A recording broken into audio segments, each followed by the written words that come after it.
Hello everyone. Just thought of decoding it and simplifying the very complicated rules that have now been announced for lockdown 3.0, which would come into functioning from May 4th. Now, I've spent a lot of time reading through all those guidelines and also the clarifications and questions that have come in, and so this is where it stands as of now. And I think these rules would, in a way, form the bedrock of how the life is going to be for the next few months, maybe even till the vaccine is till a vaccine is in. So understand these rules very clearly, very carefully. Go through them, because while some of these rules would be modified at a later stage, these rules, some rules would be added, some rules would be subtracted, but I think this would remain, in a way, a guiding light for how the life would be uh, in the next few months, over the next few months. So this is where it is. Lockdown 3.0 essentially means that India has now been divided into three zones: red, orange, and green. Now, I would explain in detail how would your area where you're living right now would be defined as red, orange, or green, and within the red zone, which are going to be the containment zones and which are going to be non-containment zones in detail. But at the end, but just to begin with, as far as a green zone is concerned, any district or any area which hasn't seen a new positive case for 21 days, in the last 21 days, would be categorized as a green zone. But a more elaborate discussion, explanation would follow after I'm done explaining what is allowed and what is not allowed. So, irrespective of which zone you are in, green, red, or orange, for the next 2 weeks, beginning May 4th, there's going to be no metro train, no air transport, no train transport. Trains नहीं चलेगी. It's clear. Interstate buses नहीं चलेगी. Interstate buses would not run. Now, again, there is also an exception to this. Of course, those people who have been permitted by Ministry of Home Affairs for certain purposes, would be the movement of those individuals would be allowed in air, train, and interstate buses. For instance, the government did run some special trains for people, for migrant laborers to travel from one part of India to another just today. So, following the same rule, those modifications, those exceptions would be given. अभी कोई train, metro, interstate buses नहीं चलेगी, लेकिन हाँ exceptions होगा. वो exceptions ministry of home affairs, गृह मंत्रालय के द्वारा दिया जाएगा, और वो जब दिया जाएगा उन लोगों को सरकार या अधिकारियों के द्वारा ही बताया जाएगा, और वो किसी और चीज़ पर भरोसा ना करें. जैसे कि आज कुछ 5-6 ट्रेन्स चलाई गई हैं, तो वो सरकार ने ज़िला अधिकारियों को बताया, ज़िला अधिकारियों ने फिर उन लोगों को बताया जिन लोगों को एक जगह से दूसरी जगह ले जाया गया. तो अफवाहों पे भरोसा ना करें, वेरीफाइड सोर्सेज पे ही जाएं. In green zones, buses with 50% capacity would run. So, suppose your state bus right now, if you're in a green zone and your state buses start running, then they would only let in half the number of passengers in comparison to the number of seats that are there inside that bus. No matter where you are, green zone, orange zone, or red zone, there's going to be no cinema, no gym, no malls, no hotels, no colleges, no school, no religious gathering, no academic gathering, nothing of that sort. And I think, as a friendly advice, if anyone is even thinking about these activities right now, in the absence of a vaccine, then a friendly advice to you is that stop thinking about that. Even if relaxations come in, my advice to you would be do not step out. Of course, if you have the luxury to do so. Let's move on. What are more rules? What are some of the other crucial rules? In all zones, as I said, there are going to be exceptions. Also, in all zones, movement of individuals for non-essential stuff remains prohibited from 7 p.m. to 7 a.m. This is nothing new. This was there even in lockdown 1, lockdown 2. Simple सी बात है, you cannot step out of your residence after 7 p.m. for non-essential activities, no matter where you are, green, orange, or red. In orange zones and in green zones, four-wheelers with 2 passengers have been allowed.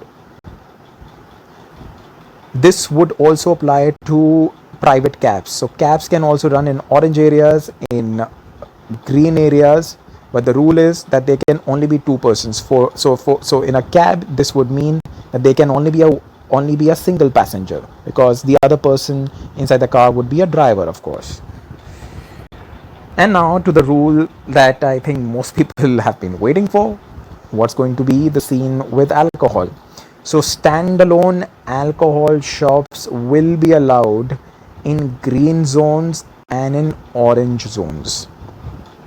That is clear, that it is allowed in green zones and in orange zones. Do not even think that you're going to get access to an alcohol shop if you happen to be in a red zone. So that is clear. Also, at an alcohol shop, there cannot be more than 5 buyers at a time.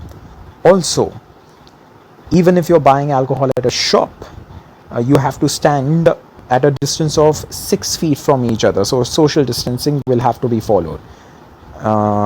दारू की दुकानें खुलेगी सिर्फ orange और green zone में.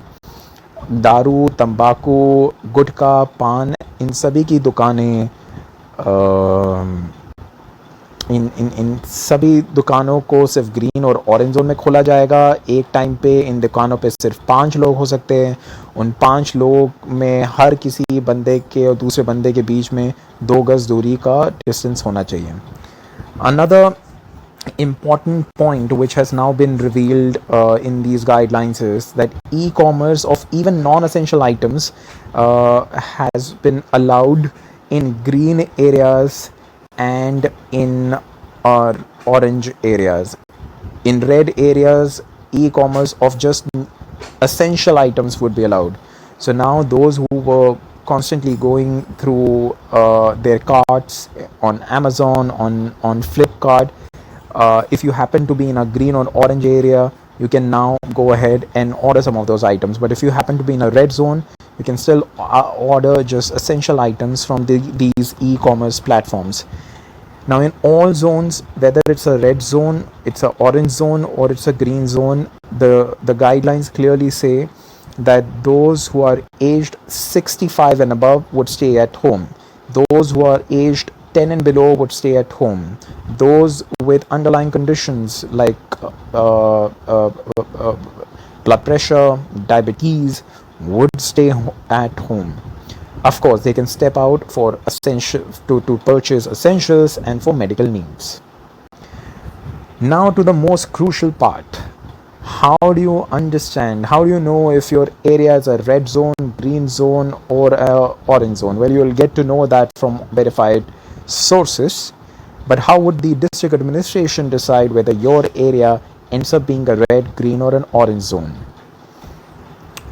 Now, over the next few tweets, I'm going to explain that. So try understanding this very, very carefully. You can replay this bit as well. In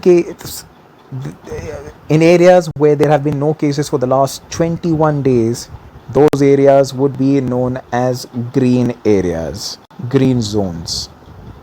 Now all these areas would keep changing. Green could suddenly become a red zone, a red could become an orange zone, and orange could then go back to the red zone, and orange could further be downgraded to a green zone. All would depend on multiple factors, and these factors would also decide whether your district ends up being a red zone or not. Red zone would be decided on several factors, like how many active cases are there in your districts, in your district? What is the doubling rate of cases? How much time is it taking for the number of cases to double, to go from 300 to 600, to go from 600 to 1200? And also the extent of testing. What is the testing capacity of the district? If it is too bad, then that is going to not fare too well for the district you're staying in. So that is a red zone. Now you know what is a green zone. The areas which would neither fall in the red zone or in the green zone would be categorized as an orange zone. This is essentially going to be a buffer zone. You cannot go directly from red to green or green to red, and hence this is that layer of, it's like a traffic signal. It's like that orange light at your traffic signal. But what about red zones? What if your district is a red zone, but the area where you're living hasn't seen a case for the last 21 days? So there is a provision. Even inside a red zone, and this is important, even inside a red zone, areas which haven't seen a new case for 21 days would be turned into orange zone. If that orange zone doesn't report a new case for 21 days, it would become a green zone. If it ends up reporting even a single case, then it would be turned back into a red zone. So this is how it's going to play up. And by area, I mean the area defined by municipal corporations. So those inscriptions, the blue inscriptions, which says goes like XYZ Nigam welcomes you, would suddenly become very, very important. We have been ignoring them for several years. Now they would become important. Also, areas definition could be, like, for instance, in urban areas, it could mean the containment zone boundaries could mean a particular colony, a particular mohalla, a particular town, a particular police station. All of this would be decided by the district magistrate. So don't spend a lot of your mental energy thinking about, whether my area is going to be one of those or not. The only contribution that you can do is stay at home if you have the luxury to do so, and also discourage in your WhatsApp groups, on your Facebook pages, on Instagram, on other social apps, that you take part in any conversations with your relatives and friends, that you discourage them in going out. Let's not make it fashionable to break these rules. Of course, if you have the luxury to stay at home. So that's your only contribution. Rest, it would be decided by the district administration. So areas within a red zone which have not reported a new case for 21 days would first be turned into an orange zone, and subsequently after 21 days would be turned into a green zone. Now keep reading, keep watching to understand how it would work. Some districts, as I said, have different municipal corporations. Suppose your district is red, but if you live in that pocket of your district which hasn't seen a new case for 21 days, then your area would become orange. For Delhi, suppose if you live in a south, if you live in South District, and South District is red right now, but suppose in a week from now, in 21 days from now, the locality where you have been living doesn't report a new case, then the district administration, the Delhi government, could declare that as a non-containment zone inside a red zone. That is a orange zone within a red zone. And then you could start getting some relaxations, some of the relaxations that that orange zone residents are supposed to get.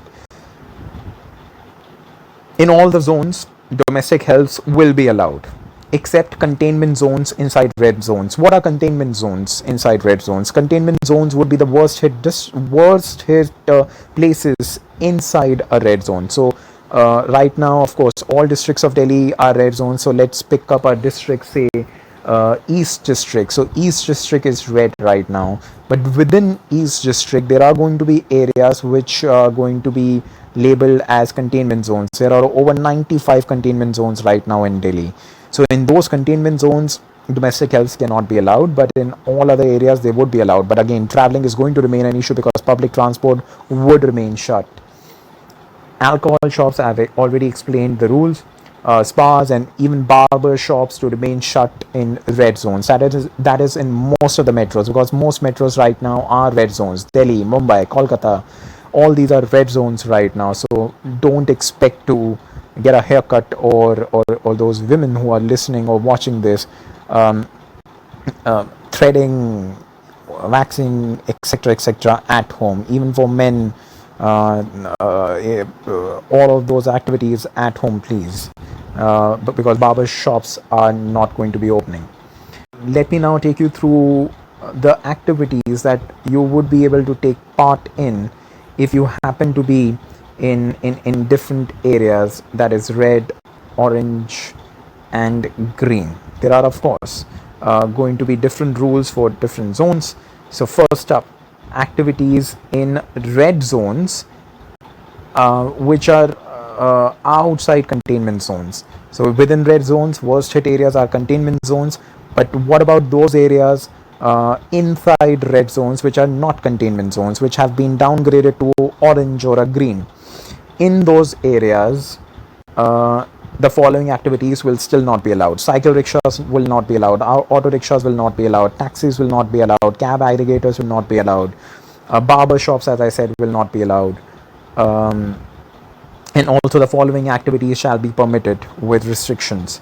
Movement of individuals and vehicles only will be allowed for permitted activities. Four-wheelers will have maximum of 2 passengers beside the vehicle driver. For two-wheelers, pillion rider is not allowed. पीछे बैठ के आप scooter bike पे किसी को नहीं ले जा सकते अगर आप रेड जोन में हैं, चाहे आप कंटेनमेंट जोन में है या नहीं है, रेड जोन में है तो नहीं अलाउड है वो. So this is for red zones. There are more restrictions for red zones. Construction activities, as far as urban areas are concerned, have been allowed. So अगर आपका मकान बन रहा है, कुछ बन रहा है, they are allowed, but only on those sites, at those sites where there are provisions, where workers are available on that site and no workers are required to be brought in from outside. So when if construction workers have to be brought in from outside, that construction activity cannot be allowed. All malls, market complexes, and markets shall remain closed in urban areas, and I'm talking about the red zones, and they will not be allowed. However, shops selling essential goods in markets and market complexes are going to be permitted in non-containment zones of a red zone. E-commerce activities will be permitted only in respect of essential goods. I've already discussed that. Activities in orange zones now. Taxis and cab aggregators will be allowed with 1 driver and 2 passengers. All right. So there's a modification. In orange zones, 2 passengers in a cab can be allowed. In red zones, in non-containment zones, that will not be allowed. The cab aggregators will not be allowed. But in orange zones, cab aggregators will be allowed with 1 driver and 2 passengers. So earlier I had said that cab aggregators and taxis would be able to function with 1 driver and 1 passenger, but no. The real picture is that cabs and taxis would be able to work in orange areas with 1 driver and 2 passengers. Inter-district movement of individuals and vehicles in orange areas only for permitted activities. 4-wheelers will have maximum 2 passengers beside the driver. So in orange areas, a maximum of 3 people allowed inside a 4-wheeler. In green zones, most of the activities can function. Buses can operate with 50% capacity. Bus depots can operate with 50% capacity. There are many who were asking about what about cargo. So all states and UTs will have to allow interstate movement of goods and cargo. So that will have to be allowed. What else? Is there anything else that I'm missing out on? No. So essentially these are the rules, and this would become the way we live for the next few months. So stay home if you have the luxury to do so. Help everyone. Donate if possible. and keep following me on Twitter for simplified version of these very very complicated set of guidelines that would continue to come in, because it's a novel virus and things are going to evolve and change. So follow me on Twitter, where my handle is SAAHIL MENGHANI, Saahil Meghani. I'm also available on Facebook. I have a Facebook page. I'm also on Instagram, and I'm also on YouTube. For all these three platforms, you have to add Murli between Saahil and Meghani. So it's Saahil Murli Menghani without space. That is SAAHIL MURLI MENGHANI, Saahil Murli Menghani. Thank you so much for watching.